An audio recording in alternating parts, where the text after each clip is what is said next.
Welcome to Human Design Playtime, the show that discusses the highest potential and the lowest shadows of ourselves and our playmates. We use ourselves as examples and take some bold liberties to discuss public figures, even the celebrities we love to hate. Bring your open mind and a sense of humor.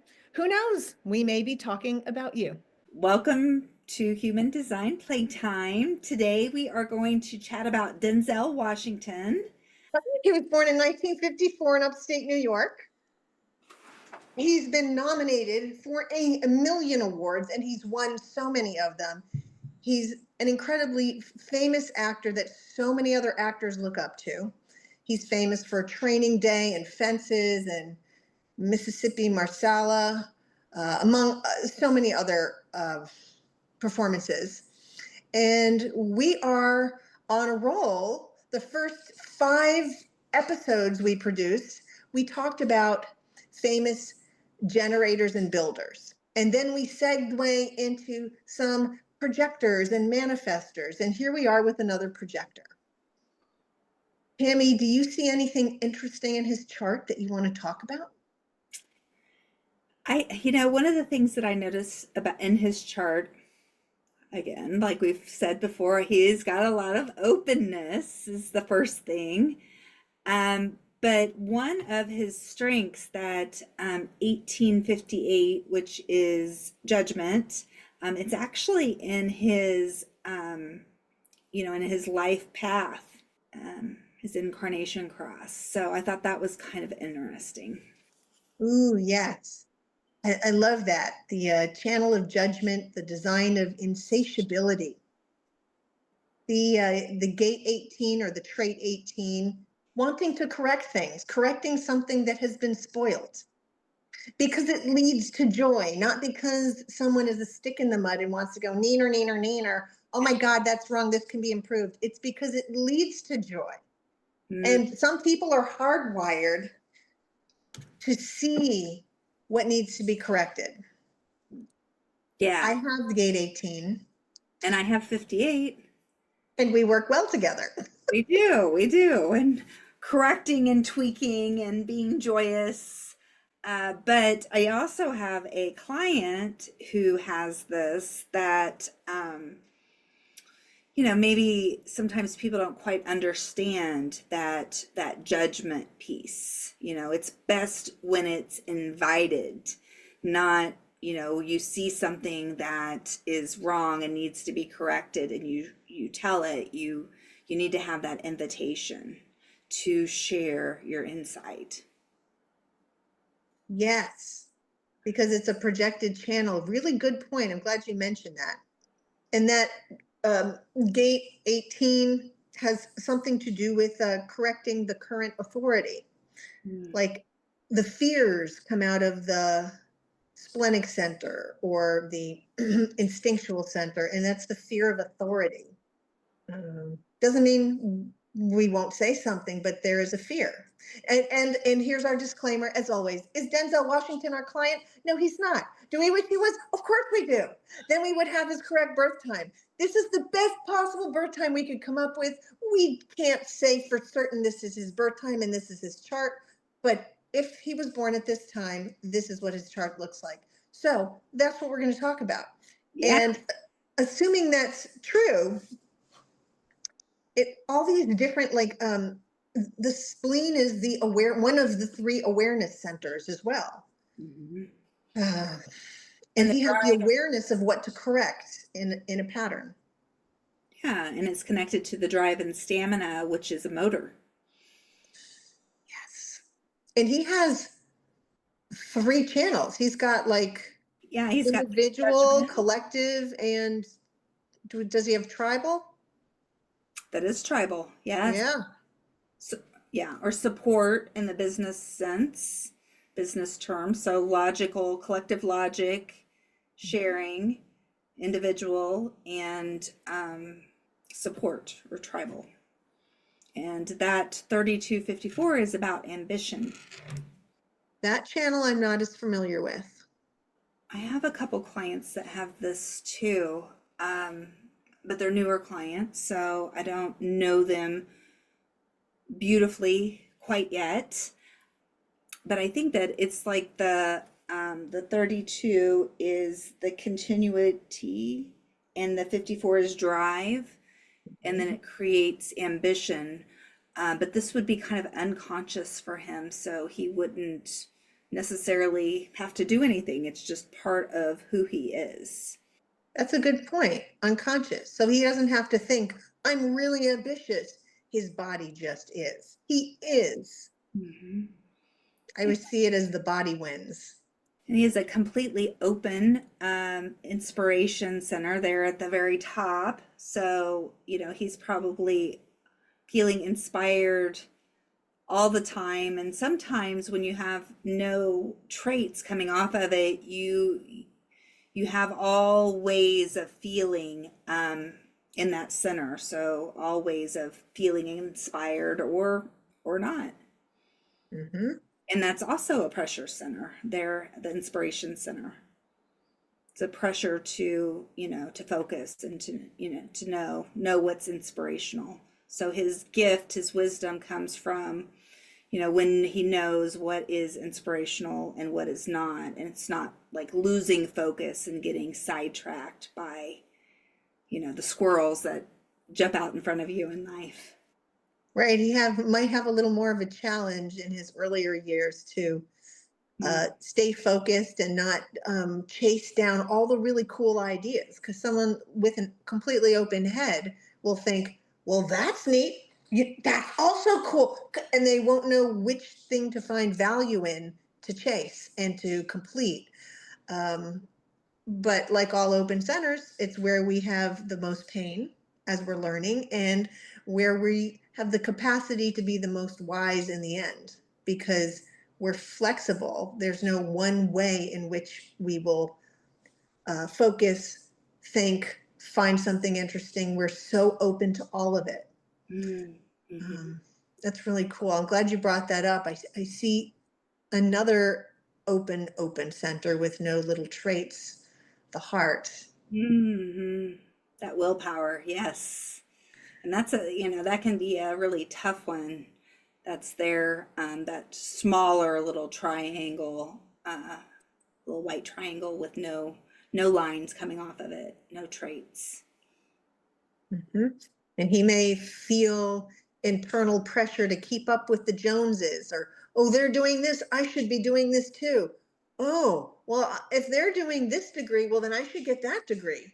But it's not necessarily true for an open heart, right? The open hearts don't need to make promises they shouldn't keep. Or overcommit their time, Mhm. overcompensate because they, want to prove that they're worthy. They are worthy. Each of us are worthy in our own way. We don't have to prove ourselves in the world that is saying, hey, prove yourself to us.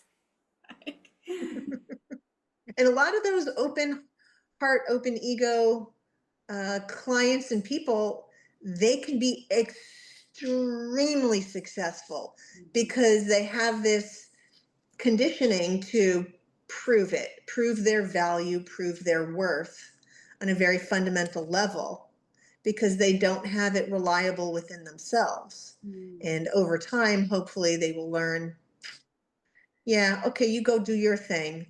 I'll do it when I'm ready, if I even need to.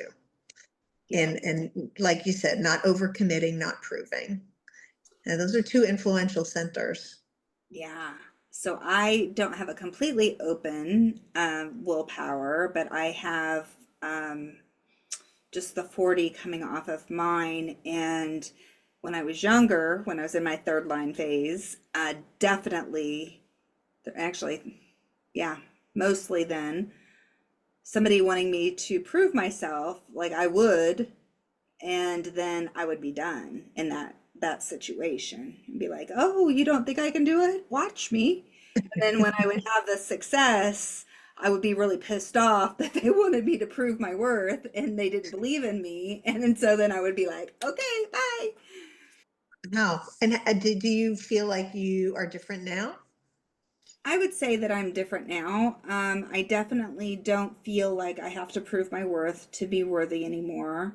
my struggle would still be in overcommitting my time. That's something I even have a little sticky note on my monitor. Don't overcommit, because I'm friendly, I like to help, and then I'll end up, and I have a lot of energy, and then I'll end up overcommitting and then maybe not feel appreciated, and then that's a struggle for me. I also have to feel appreciated when I am sharing a lot of my time with others. Mm. How about you? Mm. You have a defined willpower. Can you talk about how that feels? Yeah, I love competition. Mhm. It's fun. Mhm. And it's fun. I like going, yeah, I can do that, but then I feel terrible if I don't do it. I feel so good when I go, yeah, I can do that. I'm going to do that. And then I go do it and I feel great. Like, I love that. And also having the awareness that I put pressure on people just by being in the same room with them, that they might feel like they need to also compete. It's not necessary for an open heart, open ego person, but it is good for me. Mm-hmm. Yeah. And I have the rest of so the centering strength, we together we have the whole where you have the 5125 and I have the 1020, or no, the 1034 is with that. I also have the 1020, but the 1034 is the centering, which is also competitive. So that's something that I'm also competitive, but not in a way where I have to prove myself. But like my kids and I, we used to play this game called bingo, where you see yellow cars as you're driving down the road and you're like bingo, and we would keep score. And like I had to win against my kids because I am very competitive. Not trying to prove my worth to them. It wasn't about that. It was purely the competition. Mm, I do enjoy. that's neat. Mhm. So I think that there can be some nuances that if you don't know or you don't completely understand your full design, somebody could look at my design and say, "Oh, you're not designed to be competitive." But then I do have a full strength in that competitiveness. So really, I kind of am designed to be competitive. I'm just not designed to do it in a way where I have to prove my worth to others. My competition is maybe more for myself. Neat. Great observation. Yeah. So I think that It's it's important for people to, like we both have discussed before, that, we waited a long time to have like readings or, analysis of our charts. But I really kind of wish that I had done it sooner because that was kind of confusing to me because I did feel like this competitive drive. I've been in sales most of my career, and when they would have some sales like spiffs where you have this opportunity to win, like I really liked that. And it wasn't because I was trying to prove my worth, it was because I was trying to win. I like to win. you know We should do your chart someday. yeah. Right. We started off the podcast 9 seasons ago with our charts, but like for the audience out there, it's endless. Mhm. What we can learn about ourselves can continue and evolve every year. So Tammy and I are finishing up our BG5 Human Design for Business. We're finishing up our certifications this summer. Mhm. And a lot of this material we've reviewed before. We both read about it years ago.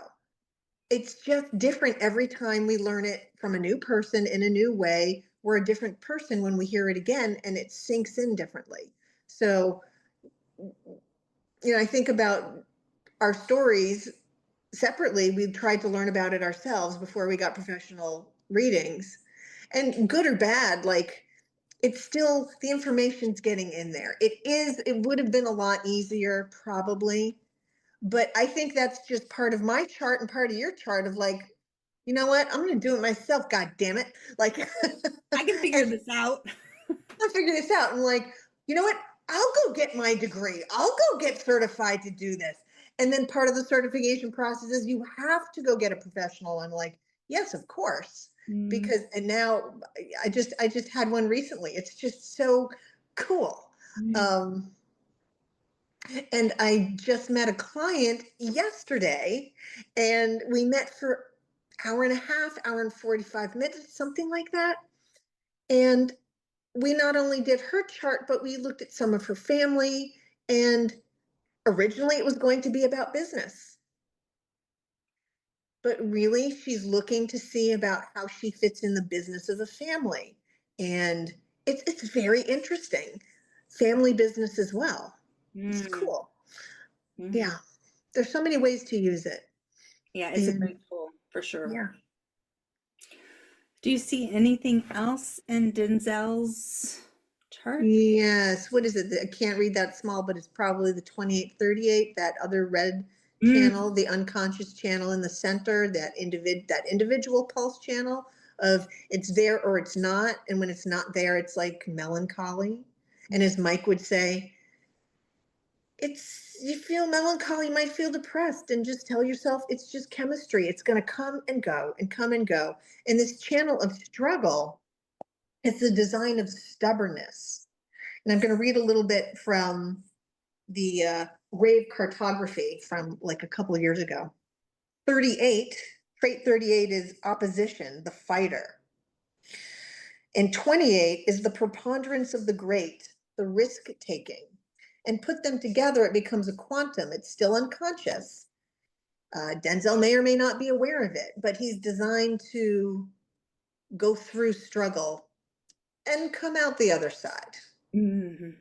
And I would even say, I've read a lot about specifically the 38 because I have somebody close to me that has that fighter trait.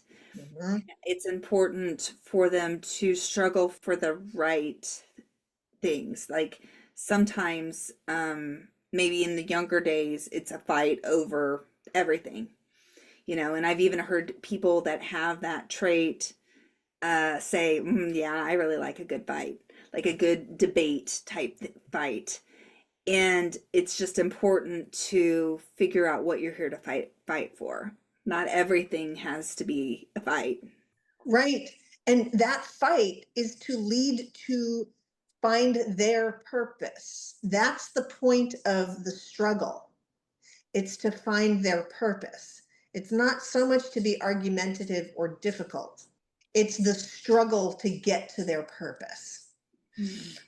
And of course, this is coming out between the survival instincts and the adrenaline pressure drive. I do want to mention that the gate 38 is one of the deafness gates, Mm. which we talked about in school like a couple years ago. I don't have the 38, but I feel like I do because I think sometimes I am a little deaf, meaning like I hear what I want to hear. So, Yes. do you relate to that at all? The one of the deaf gates? I would say that, yeah, that my strengths are different. I don't have either the 28 or the 38. Um, and I have an undefined drive and stamina. So even more inconsistent than Denzel would experience. But I think that mine is like the 5720 is my um which is the gift of spontaneity, but it's also that deafness where not liking to be told what to do, using my own instincts, speaking my own instincts in the moment. Thank you for sharing that. Yeah. There was something else I wanted to mention about the 2838 is I'm just going to read from the book, the last line of this little chapter. What happens to so many 2838s is they end up struggling with all the wrong things simply because they didn't wait for the invitation. Mm. And you reminded us at the very beginning that this is it's projected channels, projected channel. Wait for the invitation. Yes. Mm-hmm. And that's challenging, even for us that are not technically projectors or advisors. Most people have some traits that would be projector traits, which need to be invited to share. So it's hard sometimes to not share your well-meaning advice with others, but it's received better when it's invited. It's recognized in you and it's invited for you to share, Mm-hmm. for sure. Yeah. Thank you for mentioning that. Yeah. Denzel also has that undefined identity and direction, so he can fit in anywhere or nowhere. A little And bit, he'll be location sensitive. very much so, very much so. I did watch a couple of his movies in preparation for this. I couldn't tell you what they were called. A couple I actually hadn't seen before. Because I actually, so somebody requested Denzel, so love that. If anybody has a request for somebody, please comment it or send us a message. We're happy to pull your celebrities and talk about them. I lost my train of thought. You were watching his movies Oh, and I you was watching noticed. his movie. Oh, because I thought he might be a manifester. Do you know? I'm so glad you said that because I feel like some projectors are very manifestory, Mm-hmm. like very like claim their space of like, this is mine, Mm-hmm. very much like that. And I see confidence in him. I see Yes. humility in him, but I also see confidence. Um, and I see taking responsibility for himself Mm. publicly when he speaks. He's careful with his words. He's very careful with his words.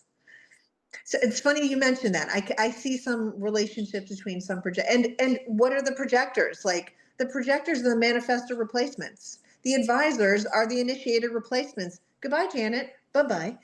I'm still here, but bye bye. More advisors are coming round. Mm. That's the new way of doing things. Civilization's already been built. The manifestors did their job and ruled with peace or with an iron fist and created so much hate and resentment. So, so there's a new way. It's only recent. Projectors and advisors they're only a couple hundred years old, Mm. meaning they've only been here. What are you guys talking about? Aliens? Tammy, Janet, what the hell is this garbage? This is voodoo crap. Like, you just take it with a grain of salt, people. Chill out, relax, kick your feet up, start scrolling while you're listening to us. I'm gonna look this up. This is some garbage. Okay, so projectors and advisors just came around. Just Mm. came around a couple hundred years ago. So they're new beings and they are designed to guide generators specifically. Mm. Anybody, but specifically when you guys learn about it, how the external energy works, that's what their design is. Yeah, because they see into the other, Right. where generators are responding to the other. The advisor can see into and can see how they can better use, a generator can better use their energy to have more success, some more satisfaction. Exactly. Exactly. And so when you say, I kind of thought he was a manifester. Well, yeah, there's that leadership quality to Hmm. him. We Maybe don't that. know his precise birth time, so we don't know if he really has sixes or threes or five. We don't know what he has in his chart exactly. Um, but projectors can be leaders when recognized, and he's recognized within his community, within the arts world, of an excellent and revered actor. Yeah. And he went to conservatory. He didn't just like take a weekend class in acting or just jump into it. Like the man studied Mm. and he absorbed and he became. And so I did find his time on the internet, if the internet is correct. So it wasn't just a one that I had to kind of recertify. Um, so there is that. Hopefully, it is somewhat accurate. The other thing that his public role is he's a pioneer messenger, so that fifth line messenger can be Mhm. is a leader. You know, Yeah. they're the sometimes the misunderstood leader, where people are projecting them to be the savior. Um, so though, you know, for him, it's important for him to recognize the right projections, the right people to help. Um, but I think that for each and every person, it's important that we're discerning with the people that we allow in our life, whether we have open identity or not. We, you know, not everybody is for everybody. And, you know, people pleasing can say that I have to make sure that everybody likes me. But truthfully, you know, if you are in your authenticity, not everybody's going to like you. And that's okay. Hmm. Good point. And those fives are recommended to dip in and out of the projection field, meaning don't hang out there in the public space constantly. Dip in and out when needed, like you said. Take the invitation when it's right. Don't take every call for help. Don't take every project or every savior or, pull every drowning person or group of people. Um, Dipping in and out is important. Cool. That third line, the pioneer, they tend to learn through trial and error. They're here to show us that through persistence and tweaking, that you know that they can make it through, that they can have success. There is no such thing as failure for third line. There's only lessons. Mhm. Yes.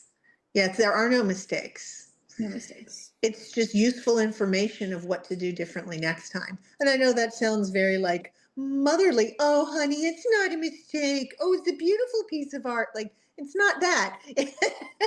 It's really figuring out how to do it. So you want to know how to act. He's figured out how to act, doing it wrong, doing it great, doing it differently, doing it upside down, doing it with your eyes closed. Um, yeah. They say if you want, right, if you want to want a really great accountant, go find a three. Go find someone who's done it every which way. Probably an older three. An older You're three, accounting. 12-year-old three. I'll pay your taxes. Okay, Joey, here's $2. How much do I owe the government? Nothing. Mistake number one. Check. No. Yeah, he has a lot of openness. Mm-hmm. Hmm.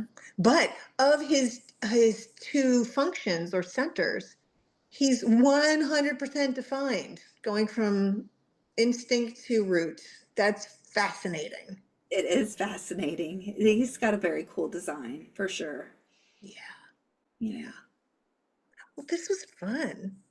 Yeah, it was fun. Thank you so much for doing this with me. I always enjoy our talks and just being together and learning uh, and growing through this crazy little thing called life. Thank you so much, Tammy. If you guys have a suggestion, who do you want to see? We'll do it. Let us know. Mickey Mouse, find out Mickey Mouse's birth date. Where was Mickey Mouse born? We will do his chart. Miss Piggy, absolutely. Give us some idea. Your favorite author. Do you have a favorite author? We can do one of those. Mm-hmm. Mhm. Yeah. So ideally, somebody that we can find the birth time on the internet, because I like that a little better, because I feel it could be just a little closer to accuracy. But you know, it's still fun to talk about the traits and the strengths that each person has, and that's accurate, whether this is their time, their birth chart or not. It's you know, the information on the strengths is you know, truth as far as, you know, what we've been taught. Right on. Right on. Thank you, Tammy. Thanks. Thank you, Human Design Playtime Playmates. Have Mhm. fun playing. Bye. Bye.